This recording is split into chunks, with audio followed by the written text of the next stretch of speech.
বাংলাদেশের রাজনীতিতে আওয়ামী লীগ এখন অতীত। ইউনূস সরকারের আমলের অধ্যাদেশকে কার্যকর করে আইন বানিয়েছে বিএনপি সরকার। ওই আইন অনুযায়ী এখন বাংলাদেশের রাজনীতিতে আওয়ামী লীগের রাজনৈতিক ক্রিয়াকলাপ নিষিদ্ধ। বহু আওয়ামী লীগের নেতারা জেলবন্দী। তারা কবে জেল থেকে মুক্তি পাবেন তার কোনো নিশ্চয়তা নেই। তবে আওয়ামী লীগের প্রত্যাবর্তনের আশা দেখছেন দলের কর্মীরা।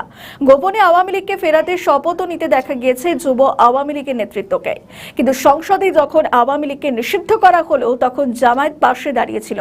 আমাদের নতুন পেজ সাবস্ক্রাইব করুন আরো বাংলাদেশের খবর পেতে।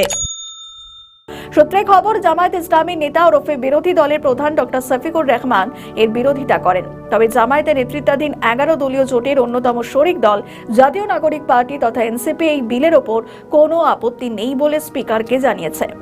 বিলটি কণ্ঠ ভোটে পাশ হয়। বিরোধী দলীয় নেতা বিলের ওপর আপত্তি জানিয়ে বক্তব্য দেন, কিন্তু বিরোধী দলের নেতা কোনো আপত্তি করেননি। উল্লেখ করে স্পিকার হাফিজউদ্দিন আহমেদ আপত্তির বিষয়টি নিষ্পত্তি করতে ভোট দেননি এবং মুক্তিযুদ্ধ বিষয়ক মন্ত্রী কোনো জবাব দেননি। এর আগে সংসদের বিশেষ কমিটির প্রতিবেদনে এই বিলের ক্ষেত্রে নোট অফ ডিসেন্ট বা ভিন্ন মত জানিয়ে জামায়াত ইসলামীর সদস্যরা বলেছিলেন, অধ্যাদেশটি বর্তমান অবস্থায় কোনো পরিবর্তন ছাড়া আসলে দেশের রাজনৈতিক দল মুসলিম লীগ, জামায়াত ইসলামী, নিজাম ইসলামের মতো দলগুলো পাকিস্তানের হিসেবে থেকে যাবে, যা কোনোভাবেই যুক্তিযুক্ত নয়।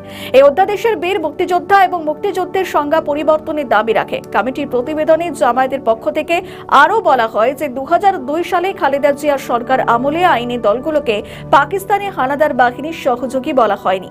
রাজনৈতিক দলকে সশস্ত্র বাহিনী চিহ্নিত করা ফ্যাসিবাদী রাজনীতির সমর্থন। অন্তর্বর্তী সরকারের আমলে জারি করা এই অধ্যাদেশে মুক্তিযুদ্ধ, মুক্তিযোদ্ধা, মুক্তিযোদ্ধা সহযোগী, মুক্তিযোদ্ধা পরিবার এবং মুক্তিযুদ্ধের লক্ষ্যের সংজ্ঞা ব্যাখ্যা করা হয়েছে। অধ্যাদেশে মুক্তিযোদ্ধার সংজ্ঞায় বলা হয় 1971 সালে 26শে মার্চ থেকে 16ই ডিসেম্বর পর্যন্ত দেশের অভ্যন্তরে প্রশিক্ষণ গ্রহণ করেছেন এবং যেসব ব্যক্তি যুদ্ধে অংশগ্রহণের জন্য ভারতের বিভিন্ন প্রশিক্ষণ ক্যাম্পের নাম অন্তর্ভুক্ত করেছেন এবং যারা স্বাধীনতা অর্জনের লক্ষ্যে পাকিস্তানের বিরুদ্ধে যুদ্ধে লিপ্ত হয়ে হানাদার এবং দখলদার পাকিস্তানি সশস্ত্র বাহিনী এবং তাদের এদেশীয় সহযোগী রাজাকার, আলবদর, আল সামস, মুসলিম লীগ, জামায়াত ইসলামী, নিজাম ইসলামী এবং দালাল ও শান্তি কমিটির বিরুদ্ধে মুক্তিযুদ্ধে সক্রিয়ভাবে অংশগ্রহণ করেছেন এমন অসামরিক নাগরিকেরা ওই সময় তাদের বয়স সরকার নির্ধারিত সর্বনিম্ন বয়সের মধ্যে ছিল মুক্তিযোদ্ধার স্বীকৃতি পাবেন। আর এর পাশাপাশি সশস্ত্র বাহিনী, মুক্তি বাহিনী, বিএলএফ এবং অন্যান্য স্বীকৃতি বাহিনী, যেখানে পুলিশ বাহিনী, ইস্ট পাকিস্তান রাইফেলস বা ইপিআর, নৌ কমান্ডো, কিলো ফোর্স এবং আনসার সদস্যরাও বীর মুক্তিযোদ্ধা হিসাবে গণ্য হবেন।